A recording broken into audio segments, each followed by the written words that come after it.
Di talaga ito ang vlog namin ngayon. Ang vlog talaga namin ngayon, Parañaque. Yun nga lang, ang naging problema, Dre. So, sobrang excited namin. Hindi namin natingnan na sarado pa sila pag Monday.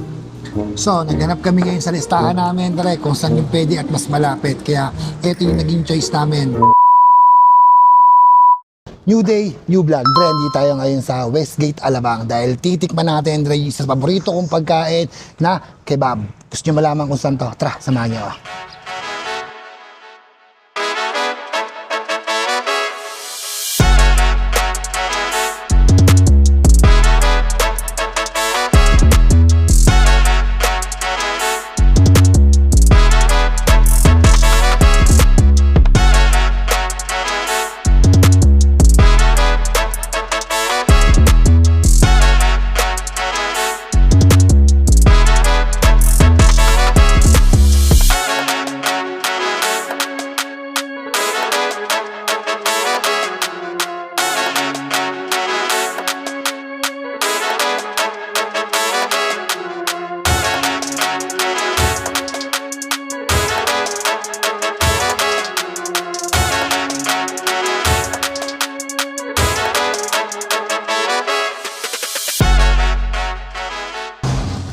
Yan, Dre, andito tayo ngayon sa Mr. Kebab. Kebab ang tawag nila, Dre.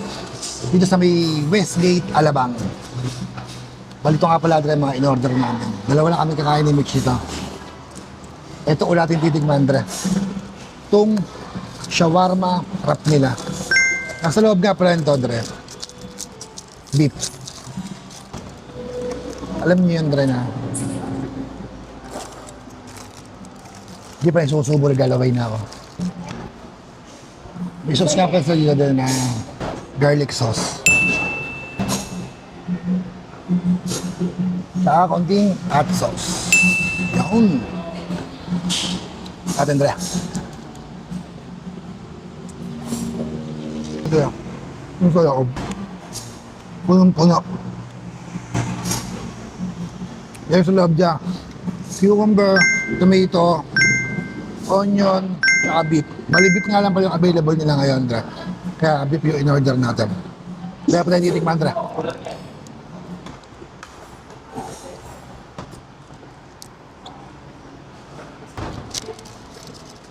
Dre, alam nyo, talagang paborito ko talaga itong kebab o shawarma.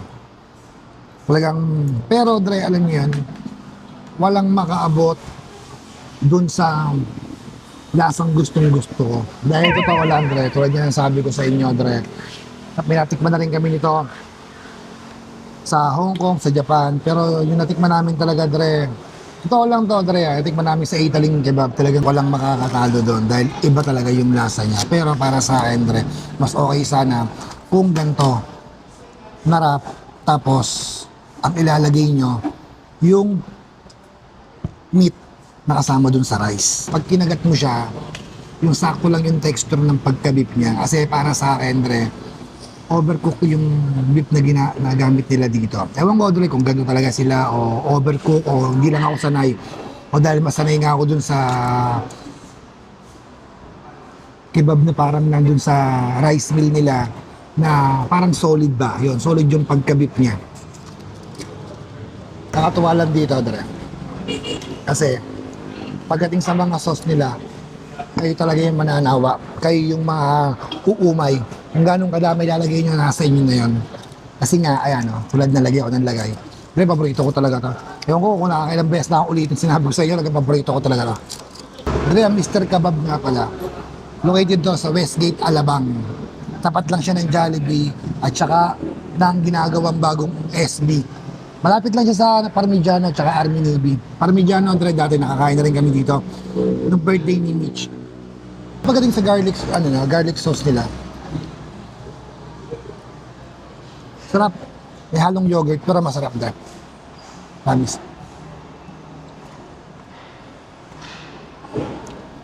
Pag-order nga rin pala kami dito, Dre, ng samosa. Ayan. Bali yung samosa nila, Dre.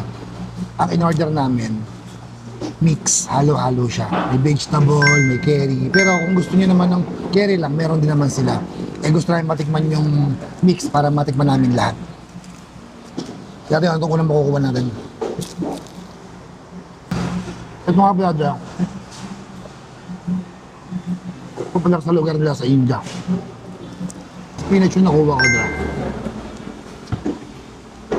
Creamy yung loob dyan dyan.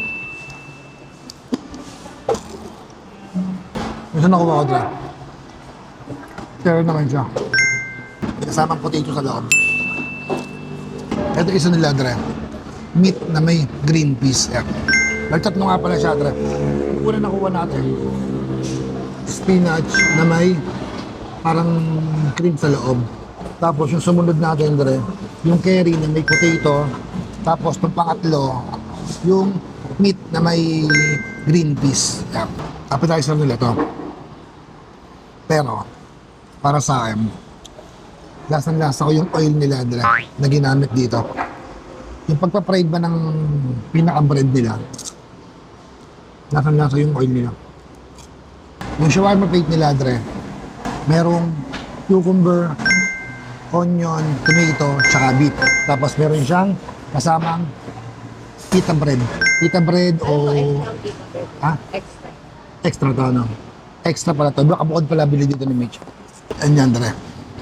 Setre. Ang ginakain na namin ito. Ganyan. Mimix mo siyang ganyan, dre. Yan.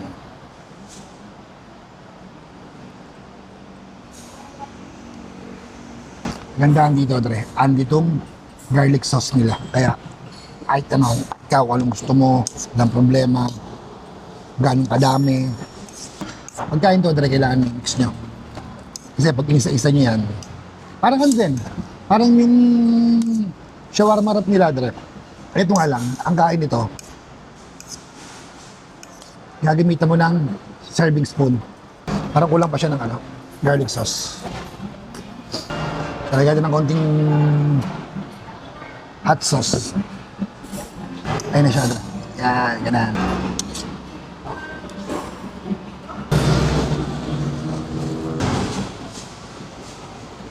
Sarap, Dre.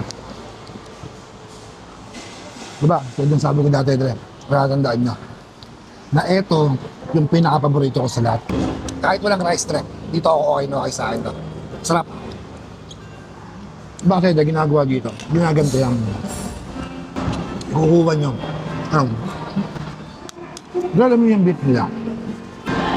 Para siyang, alam niyo sa mga tapsihan, para siyang pinatuyuan, ganon. Ang lasa ko ha, ganon. Pero merong may something Edri eh.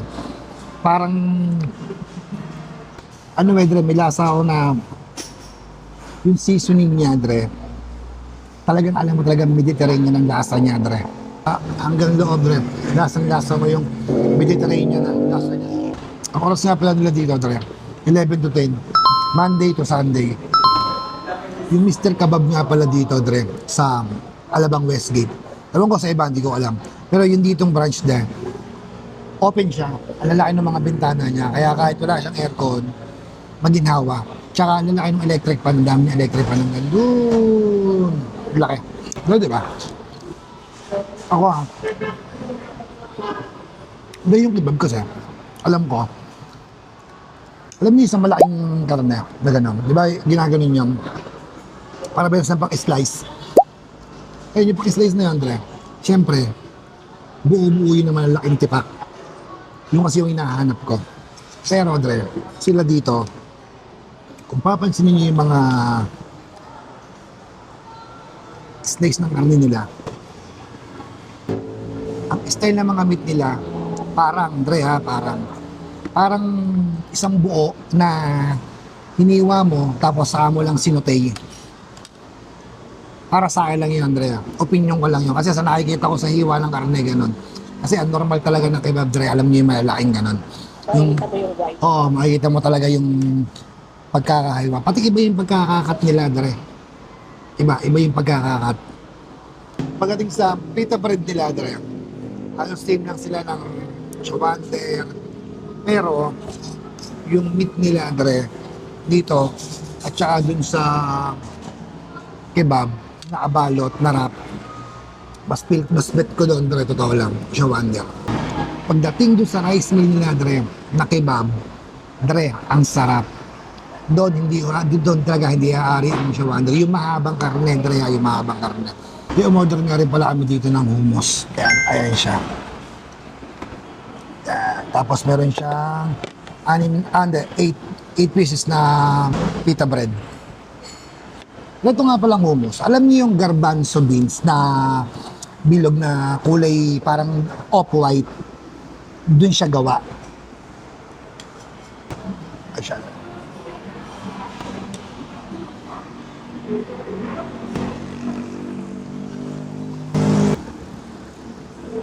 Hindi may nasa ako sa kanya mapakla. Hindi ko alam kung sa olive oil. Ano yun natin? Mix natin mabuti. Ako tingin ko lang dito, Dre, siguro yung ginawa nila sa garbanzo. Para sa akin lang, Dre, pinost nila. Ayan, niroast na. Kaya, sabi ni Mish, pwede rin niroast nila kasi medyo May pagka-smoke. Na? pagka-smoky na mapakla. Modern rin ka, pwede rin ng ano. Yan. Mix special choice. Kasi Dre, kaya siya tinawag na special choice dahil meron siyang chicken at saka beef kebab. At yung butter niya, Dre, yung ilalagay sa pinaka-kebab. Alam ko kung paano kayo kumain ako kasi ganun ako kumain nito, Dre. Kasi nga, favorite to, Dre. Siyempre, Dre, di mawawala ang garlic sauce.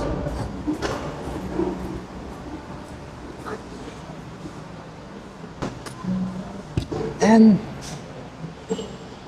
hot sauce.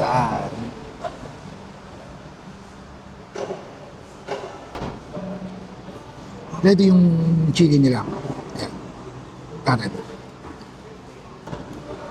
Sarap. Yung beef, Dre.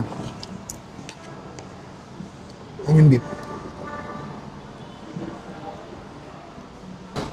Para sa akin, Dre, sa dalawang kebab na to, mas gusto ko chicken. Totoo lang.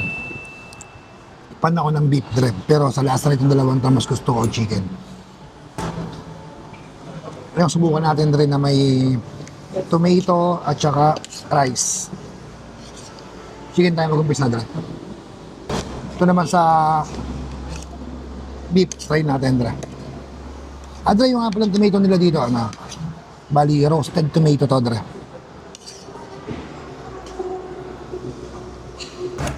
Pagkakainin nyo siya, Dre, na pinakamit lamang, doon ako sa chicken. Pero pag may kasama siyang rice, doon ako sa beef. Dahil lasang-lasa mo talaga yung beef pag sinama mo dito sa rice. Pero pag yung wala siyang rice, yung meat lang talaga, sa chicken ako. Next nga pala, Dre, umorder kami. Isa lang order namin ito, Dre. Umorder nga pala kami ng yogurt shake na ripe mango flavor.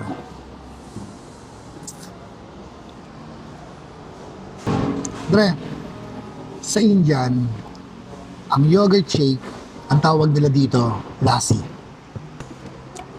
Nakwento ko lang, Dre. Di talaga ito ang vlog namin ngayon. Ang vlog talaga namin ngayon, Parañaque. Yun nga lang, ang palaging problema, Dre. Sa sobrang excited namin, hindi namin natingnan na sarado pa sila pag Monday. So, naghanap kami ngayon sa listahan namin, Dre, kung saan yung pwede at mas malapit. Kaya, ito yung naging choice namin. Kasi nandito na kami sa may papuntang San Pedro. So, naghahanap na si Mitch kung saan. Kaya sabi ni Mitch, lumiko ka sa Alabang. Alam ko, meron tayo ng isang ibablog pa. Kaya pinuntahan namin to.